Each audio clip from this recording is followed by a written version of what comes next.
Hello friends, आज फिर से आप लोगों का इस स्मार्ट सीटेट यूट्यूब चैनल में स्वागत है।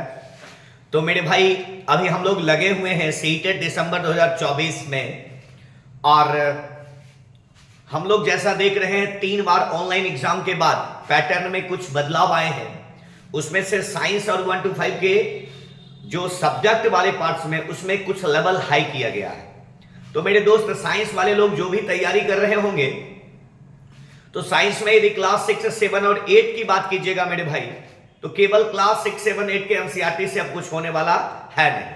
आपको क्लास 9 से 10 तक केमिस्ट्री हो, बायो हो, या फिर फिजिक्स हो, या फिर आपका मैथ्स हो, क्लास 9, 10 तक के कुछ मैथ्स के पार्ट्स को उसमें लाया गया। तो उसी को मद्देनजर में रखते हुए एक छोटा सा वीडियो बनाया गया है, और इस वीडियो में कुछ क्वेश्चनों का संग्रह करके हम आपके बीच लाए हैं, और इसमें केवल आपको 31 क्वेश्चन मिलेगा। शेष क्वेश्चन की बात हम लोग अगले वीडियो में करेंगे। तो बिना समय गवाए हम लोग मुद्दा की बात करते हैं कि इस वीडियो में सबसे पहला क्वेश्चन आपके स्क्रीन पर क्या आता है। मेरे भाई, हम लोग जहां तक जानते हैं कि क्लास 7 के एनसीईआरटी के बुक में अम्ल और क्षार की घटना है, लेकिन अम्ल और क्षार की घटना में पूरा डिटेल्स में नहीं दिया गया है, अर्थात वो क्लास 10th के अम्ल और क्षार से उठाने की बात अब सीटेट करने लगी है। ठीक है, और उसी को मद्देनजर में रखते हुए ये सारा क्वेश्चन रखा गया है, और ये क्वेश्चन में से आपका अधिकांश और प्रायः क्वेश्चन प्रीवियस ईयर के क्वेश्चन है। ठीक है, तो देखते हैं मेरे भाई, आपको 3 प्रश्नावली में गुलाबी रंग का गुड़हल के पुष्प का विलयन दिया जाता है। क्या कह रहा है? तो ये सूचक का क्वेश्चन है। गुड़हल, गुड़हल का पुष्प सूचक, जहां तक पढ़े होंगे आप लोग, कहीं भी किसी भी प्रकार से सूचक 2 प्रकार के होते हैं, प्राकृतिक और कृत्रिम। प्राकृतिक सूचक में आता है गुड़हल का पुष्प। अब आता है भाई, गुड़हल के पुष्प का विलयन दिया गया है। आप पहली प्रश्नावली में बूंद डालते हैं और उसका गहरा गुलाबी रंग हो जाता है। तो हम लोगों को यहां समझना होगा कि गुड़हल का पुष्प गुलाबी रंग जो देता है वह किस में देता है, किस प्रकार के विलयन में। तो यदि पढ़े होंगे तो पता होगा कि गुड़हल का पुष्प जब अम्लीय विलयन हो, ठीक है, क्या हो बाबू, अम्लीय विलयन में यह गुलाबी रंग देता है। कौन रंग देता है मेरे दोस्त? तो गुलाबी रंग देता है। फिर दूसरा कह रहा है, आप दूसरी प्रश्न में विलयन V की बूंद डालते हैं पर रंग में किसी तरह का परिवर्तन नहीं होता है। हम सब लोग जानते हैं कि यदि विलयन उदासीन हो तो ये कोई रंग में परिवर्तन नहीं करेगा। कौन? गुड़हल का पुष्प। फिर हम लोग तीसरे की बात करते हैं, C में कह रहा है कुछ बूंद डालते हैं और वो हरा रंग हो जाता है। हम लोग जानते हैं कि गुड़हल का पुष्प जो होता है वो क्षारकीय विलयन में हरा देता है। क्या देता है? हरा। तो मेरे दोस्त, पहला अम्लीय होगा, दूसरा उदासीन और तीसरा क्षारीय। कहां विकल्प में है? तो देखो, क्षारीय, उदासीन, अम्लीय, यहां है, ये मिस्टेक से आ गया होगा। ठीक है, तो पहला अम्लीय, दूसरा उदासीन और तीसरा क्षारीय। विकल्प नंबर C हम लोगों का आंसर हो गया। क्लियर? अब हम लोग दूसरे क्वेश्चन की बात करते हैं। तो ये मेरे दोस्त तभी आपसे संभव होगा जब आप सूचक को बेहतर तरीके से पढ़े होंगे। तो अगले क्वेश्चन की बात करते हैं। कह रहा है मेरे दोस्त, R बिना बुझा हुआ चूना जल के साथ प्रतिक्रिया करके बुझा चूना उत्पन्न करता है। क्या कह रहा है? प्रतिक्रिया करके बुझा चूना उत्पन्न करता है। R2, देखिएगा ये नीचे क्वेश्चन होना चाहिए था, खैर हम लोग देख लेते हैं। R2 बुझा चूना कार्बन डाइऑक्साइड के साथ प्रतिक्रिया करके चूना पत्थर उत्पन्न करता है। क्या करता है? अब देखो, R1 जो बनाता है बुझा चूना, और कह रहा है कि R2 बुझा चूना कार्बन डाइऑक्साइड के साथ प्रतिक्रिया करके चूना पत्थर। तो जब 2 घटक मिलकर कोई चीज की क्रिया करती है तो इसे संयोजन क्रिया कहते हैं। जब 2 घटक मिलकर किसी चीज का निर्माण करता है जिससे संयोजन। तो ए में भी कह रहा है कि बिना बुझा चूना जल के साथ प्रतिक्रिया किया, तो प्रतिक्रिया करके एक घटक बना और उसको कहते हैं बुझा चूना। तो संयोजन क्रिया 2 पार्ट से मिले। फिर कह रहा है मेरे दोस्त, बुझा चूना कार्बन डाइऑक्साइड के साथ प्रतिक्रिया करके चूना पत्थर उत्पन्न करता है। तो यह भी कौन करिएगा? संयोजन, अर्थात तो दोनों विकल्प हम लोगों का हो जाएगा संयोजन। विकल्प नंबर ए हम लोगों का आंसर। R1 भी संयोजन प्रतिक्रिया है और R2 भी संयोजन प्रतिक्रिया। यदि आप ठीक तरीके से पढ़े होंगे केमिस्ट्री को तो आपको ये संयोजन प्रतिक्रिया का परिभाषा से ये याद होगा। आगे की क्वेश्चन की बात हम लोग करते हैं। नीचे देगा कौन सा समुच्चय भौतिक परिवर्तन को समावेश करता है? सब लोग हम जानते हैं कि परिवर्तन केमिस्ट्री का एक महत्वपूर्ण पार्ट होता है, रासायनिक परिवर्तन और भौतिक परिवर्तन। अब हम लोग यहाँ भौतिक परिवर्तन की बात करते हैं, अर्थात जिसमें से भौतिक गुण बदलते हैं लेकिन रासायनिक गुण वही होता, फर से हम लोग ट्रांसफर कर सकते हैं। अब देखो, कागज के टुकड़े टुकड़े करना, केक बनाना, कोई भी नया चीज बनना रासायनिक होता है, तो ये तो गया। पटाखे फोड़ना भी रासायनिक हुआ, ये तो नहीं हुआ।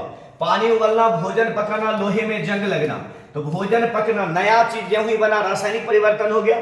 फिर कह रहा है कागज जलाना, रासायनिक हो गया इसलिए ये गया। कांच का टूटना, ठीक है, गेहूं का पीसना और पानी उबालना, तो उबालना, तो विकल्प नंबर डी हम लोगों का आंसर। ये किसके अंतर्गत आएगा बाबू? भौतिक परिवर्तन के अंतर्गत आएगा। अगले क्वेश्चन की बात करते हैं। कॉपर सल्फेट के संतृप्त विलयन को क्या करने से उसमें और मात्रा में कॉपर सल्फेट घोला जा सकता है? अब देखो संतृप्त विलयन कॉपर सल्फेट, मेरे दोस्त सब लोग को पता होगा कि विलयन जो घटक होता है मेरे भाई, विलयन में आप कोई भी चीज जब घोलने की बात करते हैं तो जब सबसे ज्यादा घुलने की बात अब नहीं घुलेगा उसको संतृप्त विलयन कहते हैं, लेकिन उसमें भी घुलेगा कब? जब हम गर्म करते हैं तब। तो इसे यदि गर्म किया जाए विलयन को तो और अधिक मात्रा में घोला जा सकता है। तो इसका उत्तर हो जाएगा मेरे दोस्त क्या? विलयन को गर्म करने पर। विकल्प नंबर सी हम लोगों का आंसर हो जाएगा। क्लियर? आगे की बात करते हैं। कह रहा है मेरे दोस्त पौधों द्वारा कार्बन डाइऑक्साइड तथा जल का सूर्य के प्रकाश के उपस्थिति में प्रयोग करके भोजन के उत्पाद में किस प्रकार की अभिक्रिया का प्रयोग होता?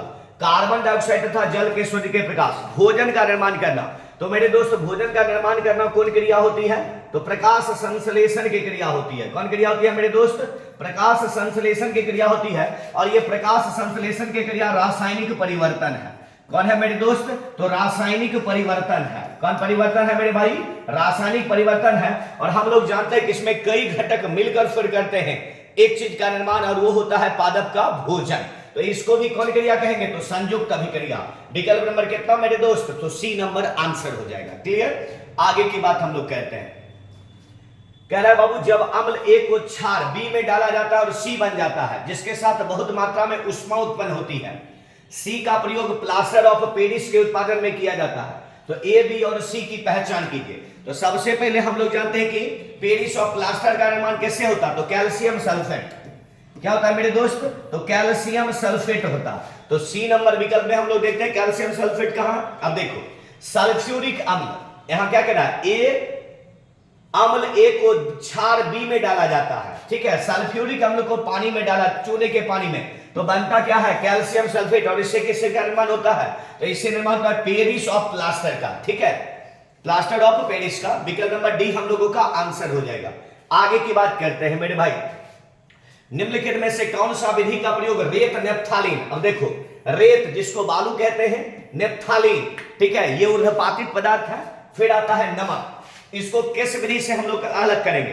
तो सब लोगों को पता होगा मेरे दोस्त कि जो भी ऊर्ध्वपातित पदार्थ होगा एक भी घटक का मिश्रण, तो उसमें से सबसे पहले तो ऊर्ध्वपातन विधि आ जाएगा।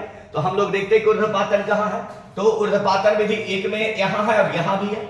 लेकिन फिर कह रहा है कि अब बच गया नमक और रेत का मिश्रण। तो मेरे दोस्त रेत और नमक के मिश्रण को तो ऐसे बिना घोले हुए हम लोग नहीं करेंगे, पहले उसमें घोलेंगे, बालू नीचे क्या हो जाएगा? बालू नीचे बैठ जाएगा, जिसको अवसादन की क्रिया कहते हैं, या उसी को बाबू क्या कहते हैं? निथारना कहते हैं। क्या कहते हैं? सॉरी, उसको थिराना कहते हैं। फिर बालू को जब हम उड़ेलेंगे उसी को निथारना कहते हैं, या उसी को निस्तारण कहते हैं। तो निथारना विधि आ गया।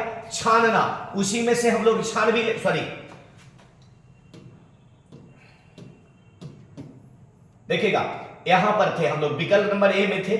ऊर्ध्वपातन हो गया, फिर निथारना हो गया, फिर अब बच गया पानी और नमक का मिश्रण। तो हम लोग जानते हैं कि नमक और पानी के मिश्रण को वाष्पीकरण विधि द्वारा।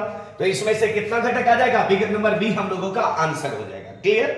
आगे की बात करते हैं। फटाक से बताना, जल से भरे एक कागज के कप के नीचे मोमबत्ती रखकर गर्म करने पर उसमें आग क्यों नहीं लगती है? यह बराबर हम लोग देखे हुए हैं कि हमारे जो है सो विद्यालय में इसका क्या किया गया है? प्रयोग करके दिखाया गया। तो इसका हम लोग करेंगे कि कागज प्रज्वलन ताप तक नहीं पहुंच पाता है। और हम लोग मेरे दोस्त दहन और ज्वाला पढ़े होंगे कि कोई भी चीज तब जलना प्रारंभ करता है जब तक वह ज्वलन ताप तक पहुंचने के बाद वह जलता है, और ज्वलन ताप तक जब तक नहीं पहुंचेगा नहीं जलेगा। अर्थात कागज का ज्वलन ताप प्रज्वलन ताप तक नहीं पहुंच पाया है, इसलिए वह क्या होगा? इसलिए वह बाबू नहीं जलेगा। विकल्प नंबर बी हम लोगों का आंसर हो जाएगा। आगे देखिएगा, S1 धातु ऑक्साइड सामान्यतः क्षारीय होते हैं, ठीक है। अब कह रहा है कि धातु के ऑक्साइड सामान्यतः क्षारीय होते हैं, S2, ठीक है, ये बीच में चला है। प्रकृति में विद्युत ऋणात्मक होने के कारण अधातुएं ऑक्सीजन के साथ आसानी से विक्रिया करती है। कह रहा है कि नीचे दिए हुए कथन S1 तथा S2 पर विचार कीजिए तथा सही विकल्प का चुनाव कीजिए। ठीक है, अब देखो धातु के ऑक्साइड तो क्षारीय होते हैं और अधातु, अ से अधातु, अ से अम्लीय, अधातु के ऑक्साइड अम्लीय होते हैं, लेकिन धातु, प्रत्येक धातु के ऑक्साइड क्षारीय होंगे यह कहना उचित नहीं है। तो ये तो कथन गया, तो S1 गलत है। कह रहा है बाबू S2 प्रकृति में विद्युत ऋणात्मक होने के कारण धातु ऑक्सीजन के साथ आसानी से अभिक्रिया करती है, यह भी मेरे दोस्त क्या है, गलत है। तो S1 और S2 दोनों गलत है, विकल्प नंबर डी हम लोगों का आंसर हो जाएगा। क्लियर, आगे की बात करते हैं। कह रहा है निम्नलिखित कथनों को पढ़िए और सही विकल्प का चयन कीजिए। पहला कह रहा है S1 कह रहा है दहन की सभी अभिक्रिया ऊष्माक्षेपी अभिक्रिया होती है। सही बात है कि दहन की सभी क्रियाएं ऊष्माक्षेपी अभिक्रिया होती है। S2 इन सभी अभिक्रियाओं में ऑक्सीजन का संयोजन होता है, एकदम ये भी सही है। तो इसका क्या हो जाएगा बाबू, विकल्प नंबर ए आपका आंसर। S1 और S2 दोनों सत्य है, S1 के लिए S2 की सही व्याख्या भी है। अगला क्वेश्चन की बात हम लोग करते हैं, फटाक से बताना मेरे भाई। पौधों द्वारा कार्बन डाइऑक्साइड तथा जल के सूर्य के प्रकाश की उपस्थिति में प्रयोग करके भोजन के उत्पाद किस प्रकार की अभिक्रिया का प्रयोग होता है। देखो ये क्वेश्चन रिपीटेशन आ जाते हैं, ये होगा संयुक्त अभिक्रिया। कौन अभिक्रिया होगा बाबू, संयुक्त अभिक्रिया। अभी तुरंत हम लोग बैक में क्वेश्चन देखें। निम्नलिखित में से कौन से जीव में हड्डी नहीं होती तथा वह संकुचन तथा प्रसार से चलता। तो हड्डी केचुआ में नहीं होता और वो संकुचन तथा प्रसार से चलता है। विकल्प नंबर कितना, ए हम लोगों का आंसर हो जाएगा। क्लियर, आगे देखिएगा। कह रहा है एक्स कोई पौधा है जो स्वपोषी के साथ साथ विषम पोषी। अब देखो स्वपोषी जो अपना भोजन बनाता है जिसमें क्लोरोफिल पाया जाता है, विषम पोषी जो दूसरे जीवों पर निर्भर होता है, तो वह पादपे है। तो प्रत्येक पादप अपना भोजन बनाता है, लेकिन विषम पोषी कौन है, तो मेरे दोस्त वह होता है कौन, जो कीट खाता है, कीट भक्षी पादप। क्या होते हैं बाबू, कीट भक्षी पादप। क्या कहते हैं, कीट पर भी अपने नाइट्रोजन को प्राप्त करने के लिए आश्रित होते हैं और क्लोरोफिल जो पाया जाता है, क्लोरोफिल से अपना भोजन वो बनाता है। तो इसका उत्तर क्या हो जाएगा मेरे दोस्त, घटपर्णी पीचर पादप। ये क्या होते हैं, कीट भक्षी पादप होते हैं। यहां से क्वेश्चन आता है मेरे भाई कि कीट भक्षी पादप जिस मिट्टी में पाए जाते हैं उसमें किससे की मात्रा कम होती है, तो नाइट्रोजन की मात्रा लगभग नहीं के बराबर। और यह नाइट्रोजन कहां से प्राप्त करते हैं, तो वही छोटा छोटा कीड़ा मकोड़ा जो खाता है उसी से वह नाइट्रोजन को प्राप्त करता है। और यह स्वपोषी के साथ साथ मेरे दोस्त क्या है, विषम पोषी भी है। ठीक है, अगला क्वेश्चन की बात करते हैं। जेड एक ऐसा सूक्ष्मजीव है, जेड ऐसा सूक्ष्मजीव है जो मानव तथा अन्य जंतु के आहार नाल में होता है और भोजन पचाने में सहायता क्या करता है। जेड क्या है, तो जेड बाबू एक जीवाणु है। क्या है, जीवाणु है। विकल्प नंबर ए हम लोगों का आंसर, बैक्टीरिया। आगे देखिएगा, भेड़ से ऊन प्राप्त करने में बहुत से चरण सम्मिलित होते हैं, निम्नलिखित में से किसमें चरण को सही क्रम में निरूपित किया गया है। देखो भेड़ में पहले सबसे पहले बाबू क्या होता है, तो सबसे पहले होता है कटाई। कहां है, ऊन की कटाई। फिर क्या होता है, अभिमार्जन। फिर क्या होता है, छटाई। क्या होता है, अब देखो ऊन की कटाई, फिर होगा अभिमार्जन, फिर होगा छटाई, फिर होगा बारीकी छटाई, फिर होगा रंगाई, फिर होगा रेलिंग जिसको लपेटना कहते हैं, फिर होगा धागा बनाई, फिर होगा बुनाई। अब देखो सही श्रेणी में तो यही आ रहा है, ठीक है, सही श्रेणी में यही आ रहा, लेकिन छटाई के बाद एक और श्रेणी आता है, उसको कहते हैं वर की छटाई। कौन छटाई कहते हैं बाबू, वर। जो हम लोग स्वेटर पहनेंगे सर्दी के दिनों में, ठीक है, तो ठंड में जो हम लोग स्वेटर पहनते हैं उसमें फुंसी टाइप का जो आता है उसी को वर की छटाई कहते हैं, जो छटाई के बाद की क्रिया होती है। तो वे एक नहीं है, फिर शरीर में कौन है, विकल्प नंबर ए हम लोगों का आंसर होगा। निम्नलिखित में से कौन से जोड़े के प्रकार के सही मिलान सेट को निरूपित करता है, जल्दी बताएगा फटाक से, जल्दी मेरे भाई। कंदुक खलिका, क्या है, कंदुक खलिका कहां पाया जाता है, तो कंदुक खलिका जो पाया जाता है बाबू, ये पाया जाता है इसमें कंधा में, यहां कंदुक खलिका, ठीक है। तो ये हो जाएगा ए नंबर का 1 हो जाएगा, ठीक है। उसके बाद हम लोग देखते हैं धुराग्र संधि। धुराग्र संधि कहां पाया जाता है, छल्ले में घूमता है, गर्दन में पाया जाता है, ठीक है। तो इसका हो जाएगा बाबू 3 नंबर। फिर कह रहा है हिंज संधि, क्या होता है, हिंज संधि। देखिएगा हिंज कहां पाया जाता है, कब्जा संधि इसी को कहते हैं, यहां पाया जाता है, केहूनी में पाया जाता। तो ये हो जाएगा बाबू 4 नंबर। अचल संधि, अचल संधि कहां पाया जाता है बाबू, तो अचल संधि यहां पर ऊपरी जबड़ा और मस्तिष्क के बीच में फिक्स ज्वाइंट, ये इसी को कहते हैं। तो यहां हो जाएगा 2, ठीक है। अब मारिए 1 3 4 2 कहां है विकल्प में, तो 1 3 4 2 विकल्प नंबर ए आपका आंसर क्या है, ए नंबर आपका आंसर होगा। आगे बताएगा फटाक से, नीचे दिए गए कथन को पढ़िए और सही विकल्प का चुनिए। अभी कथन ए, पीचर प्लांट कीट को फंसा लेता है। अभी तुरंत हमने पिछला क्वेश्चन में किया था कि पीचर प्लांट किसको कीटों को फंसाता है। कह रहा है पीचर प्लांट में अपना भोजन तैयार करने के लिए क्लोरोफिल नहीं होता है, ये कथन गलत है। अभी तुरंत हमने आपको कहा कि कीटभक्षी जो बाबू पादप होता है वह कीटभक्षी पादप अपना भोजन तो बनाता है, दूसरे पर भी निर्भर रहता है, तो स्वयं बनाएगा, क्लोरोफिल रहेगा तब। तो इसका उत्तर क्या होगा? ए नंबर सही है और आर नंबर गलत है। विकल्प नंबर कितना? सी हम लोगों का आंसर होगा। क्लियर? आगे देखिएगा मेरे भाई, शिखा ने एक पत्ती की निचली सतह के सूक्ष्मदर्शी से देखा और बहुत सारे छोटे छोटे छिद्र का अवलोकन किया। ये छोटे छिद्र क्या है? सब लोग हम जानते हैं छोटा छिद्र को रंध्र कहा जाता है। क्या कहा जाता है बाबू? रंध्र कहा जाता है। और यही रंध्र है जो उसको गैस को विनिमय करने में ज्यादा मदद करता है। तो विकल्प नंबर कितना? बी हम लोगों का आंसर होगा। आगे देखिएगा, निम्नलिखित में से सही कथन को पहचानिए। कह रहा है कि दोमट मृदा की तुलना में चिकनी मृदा में पानी के रिसने की दर उच्चतर होती है। क्या कह रहा है बाबू? उच्चतर। देखिएगा, दोमट मृदा सब जिसमें बड़ा रहेगा टुकड़ा उसमें रिसने का दर ज्यादा, ठीक है। तो चिकनी मिट्टी जो होती है उसकी में तो कण की मतलब जो होता है आकार वो सबसे छोटा, तो रिसने की दर उसमें कम होती है, इसलिए ये कथन गलत है। बलुआ मृदा की तुलना में दोमट मृदा में पानी रिसने की दर उच्चतर होती है? कदापि नहीं। सबसे ज्यादा रिसने की दर बलुआ मृदा में होता है। चिकनी मृदा में पानी के रिसने की दर बलुआ मृदा में पानी रिसने की दर के बराबर होती है। अरे भाई, जब कने बराबर नहीं है तो बराबर खाक होगा। फिर देखिएगा, बलुआ मृदा में पानी के रिसने की दर चिकनी मृदा में पानी के रिसने की दर से क्या होती है? उच्चतर होती है। तो विकल्प नंबर कितना? डी हम लोगों का आंसर होगा। क्या आंसर होगा बाबू? विकल्प नंबर 4 हम लोगों का आंसर। क्लियर? आगे देखिएगा, कह रहा है एडेनोसिन ट्राइफॉस्फेट मतलब एटीपी का निर्माण कहां होता है? सब लोग जानते हैं कि एटीपी का निर्माण माइटोकॉन्ड्रिया में होता है। कहां होता है मेरे दोस्त? माइटोकॉन्ड्रिया। विकल्प नंबर ए हम लोगों का आंसर। और एटीपी कहेगा किसका रूप है? तो एटीपी बाबू ऊर्जा का रूप है। ऊर्जा गृह भी किसको कहते हैं? माइटोकॉन्ड्रिया को कहते हैं। माइटोकॉन्ड्रिया में ऊर्जा किस रूप में रहता है? तो एटीपी के रूप में रहता है। सब लोग हम लोग जानते हैं, ठीक है। आगे क्वेश्चन की बात करते हैं, फटाक से बताइएगा। श्यामा किसी समतल दर्पण के सामने 1 मीटर दूरी पर खड़ी होकर अपने प्रतिबिंब का परीक्षण कर रही है। वह 2 कदम पीछे हटती है, वह अपने प्रतिबिंब में क्या परिवर्तन देखेगा? जब 2 कदम बाबू पीछे हो जाएंगे तो प्रतिबिंब की दूरी क्या होगा? मतलब वह दर्पण से जब दूर जाएगा तो प्रतिबिंब की दूरी भी दूर होगी। कह रहा है प्रतिबिंब का साइज बढ़ता है, कुछ साइज बढ़ता नहीं न घटता है, ठीक है। कह रहा है कि प्रतिबिंब का साइज समान रहता है, सही बात है, परंतु वह दर्पण से दूर चला जाता है। विकल्प नंबर बी आपका आंसर एकदम ठीक है। प्रतिबिंब का साइज समान रहता है परंतु वह दर्पण के निकट आ जाती है। जब दर्पण से दूर जाएगा तो निकट कैसे आएगा? फिर कह रहा है प्रतिबिंब का साइज बढ़ता है और बढ़ता तो नहीं है, तो कौन विकल्प होगा बाबू? विकल्प नंबर बी हम लोगों का आंसर हो जाएगा। क्लियर? आगे देखिएगा, क्या रहा निम्नलिखित में से गलत कथन को पहचानिए। ध्वनि निर्वात में गमन कर सकती है?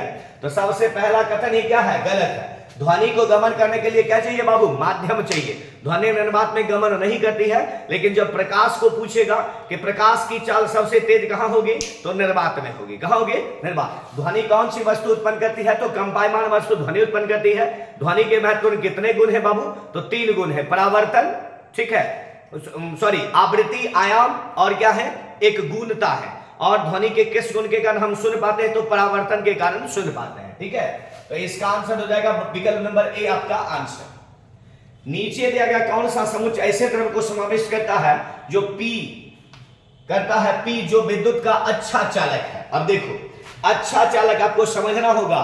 सीटेट का जब सक्सुएट का एग्जाम दीजिएगा तो आपको इसी प्रकार के क्वेश्चन लगे। वनस्पति तेल कभी अच्छा चालक नहीं होगा, ठीक है। उसके बाद आता है आसुत जल कभी अच्छा चालक नहीं होगा, वनस्पति तेल नहीं होगा। अब देखो, नींबू का रस होगा, सिरका होगा, टोटी का जल होगा, तो इसका क्या होगा बाबू? विकल्प नंबर सी हम लोगों का आंसर हो जाएगा। क्लियर? आगे की बात हम लोग करते हैं। कह रहा है कि किसी वस्तु की छाया बनने की परिघटना के बारे में नीचे दिए गए कुछ कथन दिया गया है, सही कथन को पहचानिए। छाया का साइज प्रकाश स्रोत और वस्तु के बीच की दूरी पर निर्भर करता है। सही बात है कि प्रकाश स्रोत और वस्तु के बीच की दूरी, यदि दूरी ज्यादा होगा तो छाया का आकार बड़ा होगा, छोटा होगा, और यदि दूरी क्या होगा? कम होगा, तो छाया का आकार बड़ा होगा, ठीक है। तो ये आपका कथन सही है। छाया की स्थिति आपतित प्रकाश की दिशा पर निर्भर करता है। सही बात है बाबू। कोण पर, एंगल पर, जैसे सूर्य का प्रकाश सुबह में पड़ता तो छाया बहुत बड़ा, सूर्य का प्रकाश 12 बजे दिन में पड़ता, कोण एंगल अलग हो गया तो छाया का आकार नहीं के बराबर बनता। तो ये भी कथन ठीक है। छाया का रंग वस्तु के रंग पर निर्भर करता है, कुछ नहीं, कोनो रंग का वस्तु हो छाया हमेशा काले होगा, ठीक है। फिर कह रहा है छाया बनाने की व्याख्या पटल बनने की अवधारणा से की जा सकती है, कदापि नहीं। इसका उत्तर क्या होगा बाबू? विकल्प नंबर ए और बी हम लोगों का आंसर होगा। क्लियर? आगे देखिएगा, कह रहा है निम्नलिखित में से कौन सा समूह वस्तु का सदैव आभासी प्रतिबिंब बनाता है? ठीक है, कौन बनाता है बाबू? आभासी। तो हम लोग जानते हैं कि आभासी प्रतिबिंब उत्तल दर्पण बनाएगा तो अवतल लेंस बनाएगा, ठीक है। उत्तल दर्पण बराबर अवतल लेंस और उत्तल लेंस बराबर अवतल दर्पण और एक समतल दर्पण। तो विकल्प नंबर कितना? बी हम लोगों का आंसर होगा। कौन आंसर होगा बाबू? विकल्प नंबर बी हम लोगों का आंसर। देखिएगा, एक मेज पर स्थिर अवस्था में रखी हुई किताब के संदर्भ में निम्नलिखित में से क्या सही है? देखिएगा, स्थिर अवस्था में कोई जब रखा है तो इसका मतलब है संतुलित बलों का युगल जोड़ा। जब कोई कार्य बाबू नहीं होता है ना तो संतुलित बल होते हैं। कौन बल होता है मेरे दोस्त? संतुलित बल। संतुलित बलों का युगल जोड़ा कार्य करता है। इसका आंसर क्या हो जाएगा? स्थैतिक घर्षण क्षमता कोई उपाय नहीं है, इसका उत्तर ही याद रखना, उस पर संतुलित बलों का युग्म लगा रहता है, ठीक है। और ये क्वेश्चन आज तक सीटेट में ऑनलाइन में तो 23 दिन करके एग्जाम लिया तो कुल मिलाकर 12-14 बार ये क्वेश्चन पूछा होगा, ठीक है। इस क्वेश्चन को दिमाग में सेट ही कर जाना है। अगले क्वेश्चन की बात हम लोग करते हैं, निम्नलिखित में से किन परिघटनाओं का कारक पृथ्वी के अपने अक्ष पर घूर्णन कहा जा सकता? मतलब क्या, किसके कारण पृथ्वी का अपने घूर्णन अक्ष होता है? ठीक है, देखिएगा, पहला कह रहा है पवन की दिशा सटीक उत्तर दक्षिण दिशा से विचलन, इसके कारण भी पृथ्वी का अपने अक्ष से घूर्णन कहा जा सकता, ठीक है। दिन और रात का बनना, यह भी उसी के कारण। ऋतु का बनना, कदापि नहीं। ग्रहण लगना, नहीं। कौन उत्तर होगा बाबू? ए और बी नंबर विकल्प हम लोगों का आंसर हो जाएगा। क्लियर? आगे की बात करते हैं, कह रहा है मेरे दोस्त एक गुलाब सूर्य के प्रकाश में लाल दिखता है, हरे प्रकाश में यह पी गुलाब किस रंग में दिखेगा? तो ये बाबू काला दिखेगा। कौन दिखेगा? काला। आगे की बात हम लोग करते हैं, यदि पानी में नमक मिला दिया जाए तो पानी के क्वथनांक और हिम बिंदु पर क्रमशः क्या असर पड़ेंगे? जल्दी बताएगा। तो इसका जो होगा बाबू, नमक मिला दिया जाए तो पानी के क्वथनांक और हिम बिंदु पर क्रमशः क्या असर पड़ेंगे? तो क्वथनांक जो होगा वो बढ़ जाएगा और हिम बिंदु क्या होगा बाबू? घट जाएगा। विकल्प नंबर बी हम लोगों का आंसर हो जाएगा। क्लियर?